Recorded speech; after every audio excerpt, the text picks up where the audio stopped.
আসসালামু আলাইকুম সুপ্রিয় দর্শক, দৈনিক সকালবেলার বিশেষ আয়োজন সকালবেলা সমসাময়িকে সবাইকে স্বাগত। আমি আছি আপনাদের সাথে মাহমুদ হাসান পিয়াল, এবং আজকে আমাদের সাথে আলোচক হিসেবে আমাদের স্টুডিওতে যুক্ত হয়েছেন দৈনিক সকালবেলার নির্বাহী সম্পাদক জনাব অনক আলী হোসেন শাহিদি। তো আপনাকে স্বাগত। আপনাকেও স্বাগত জানাচ্ছি এবং স্বাগত জানাচ্ছি দেশের সেই সব সম্মানিত দর্শকদের যারা নিয়মিত এই অনুষ্ঠানটি দেখছেন।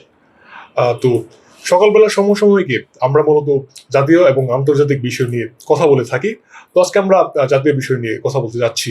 তো আপনার কাছে আমার প্রথম প্রশ্ন থাকবে, প্রধানমন্ত্রী তারেক রহমান প্রথম রাষ্ট্রীয় সফরে মালয়েশিয়া এবং চীন যাবেন। তো এই সফরটি বাংলাদেশের জন্য কতটুকু ফলপ্রসূ হতে পারে?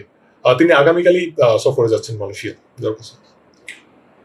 প্রধানমন্ত্রী তারেক রহমান একটু অঙ্গীকার করেছিলেন সবার আগে বাংলাদেশকে সুখী সমৃদ্ধ একটি রাষ্ট্র হিসেবে প্রতিষ্ঠা করা, একই সাথে কূটনৈতিক প্রেক্ষাপটে তিনি সবার সাথে সুসম্পর্ক রাখতে চান। তো ধন্যবাদ।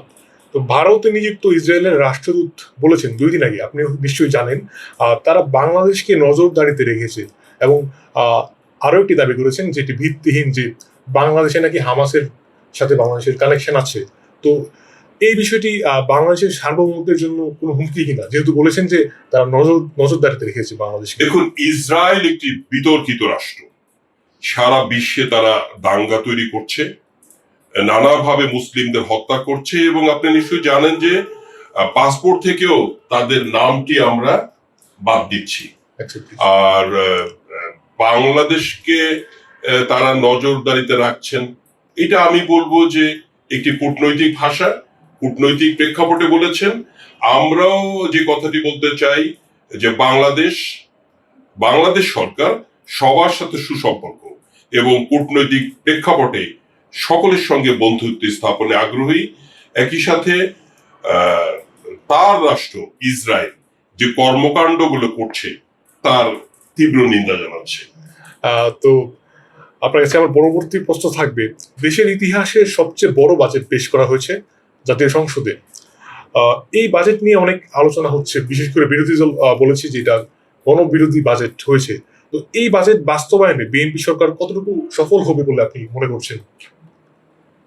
দেখেন, বাজেট হচ্ছে একটি রাষ্ট্রের অর্থনৈতিক চালিকা শক্তির পরিকল্পনা, ভিত্তি এবং অঙ্গীকার।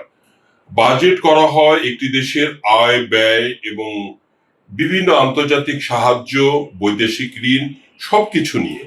তো বাজেট একটি সুষম বাজেট হয়েছে, একটি গণমুখী বাজেট হয়েছে, একটি অর্থনৈতিকভাবে সমৃদ্ধ বাজেট হয়েছে।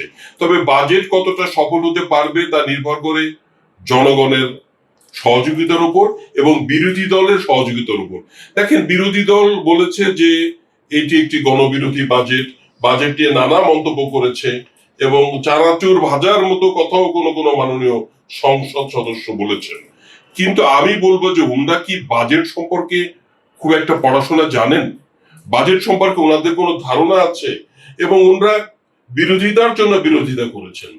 বাজেট নিয়ে পড়তে হবে কি কি বিষয় নিয়ে কত টাকা বাজেট করা হয়েছে, স্থানীয় রাজস্ব থেকে কত টাকা আসবে, বৈদেশিক থেকে কত টাকা আসবে, অভ্যন্তরীণ সম্পদ থেকে কত টাকা আসবে, এবং জনগণের করের পরিধি কতটা বাড়বে। আমি বিরোধী দলকে বলতে চাই যে আপনারা তো নানা ইয়ানত গ্রহণ করেন, তো সেইটা থেকে একটা অংশ আপনারা কি কর দেন, এটা আপনাদেরকে সংসদে কিন্তু ব্যাখ্যা করতে হবে। একজন জনগণ হিসেবে আমি কিন্তু তাদের প্রতি বলতেই পারি। অবশ্যই। তো আজকে আমাদেরকে সময় দেওয়ার জন্য আপনাকে অসংখ্য ধন্যবাদ। আজকে আপনাকেও ধন্যবাদ। আরেকটি কথা বলবো যে বাজেট নিয়ে বিরোধী দল বলে, আবার বিরোধী দল একটি ব্যাংকে দাবি করে, নানা বিষয় নিয়ে তারা কথা বলে। তাদেরকে বলবো বিরোধী দল হন, খুব ভালো কথা, কিন্তু দেশপ্রেমিক দল হলে বিরোধী দল হিসেবে মানুষ আপনাদেরকে গ্রহণ করবে। ধন্যবাদ আপনার মতামত প্রকাশ করার জন্য। তো আজকে আলোচনাটি সংক্ষিপ্ত হলেও একটি ইনফরমেটিভ আলোচনা ছিল। তো আজকে এই পর্যন্তই, সবাই ভালো থাকবেন।